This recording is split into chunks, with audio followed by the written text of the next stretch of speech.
السلام علیکم۔ دیکھیے، کسی چیز میں اگر حرام کی آمیزش ہے اور آپ کو سامنے نظر آ رہا ہے، آپ کو معلوم ہے، بالبداہت واضح ہے کہ سور کا گوشت ہے اس کے اندر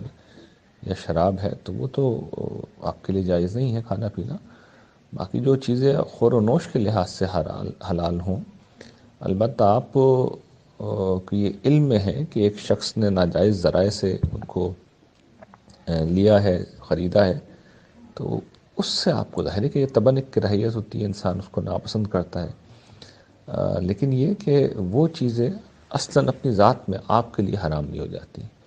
یعنی حرام اس کا کمانا اس کے لیے حرام ہے، فعل حرام ہے،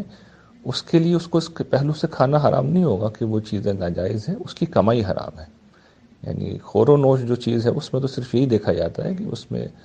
مثال کے طور پر اگر کوئی جانور ہے تو اس پہ کوئی غیر اللہ کا نام نہ لیا گیا ہو، یا اس طرح کی جو ممنوعات ہیں خور و نوش کے حوالے سے، کھاتے وقت تو یہی چیز دیکھی جاتی ہے۔ مال کمانا یہ اپنی ذات میں ایک دوسرا گناہ ہے، تو اس کا ارتکاب تو اسی شخص نے کیا ہے۔ آپ اس کو کھائیں گے تو ظاہر بات ہے کہ وہ کمانے کا تو آپ کے اوپر کوئی نہیں آئے گا الزام، لیکن یہ ہے کہ اس میں کوئی شک نہیں کہ انسان کو طبعاً ایک کراہیت ہوتی ہے، تو اس پہلو سے پرہیز بہتر ہے، لیکن اگر کھا بھی لیں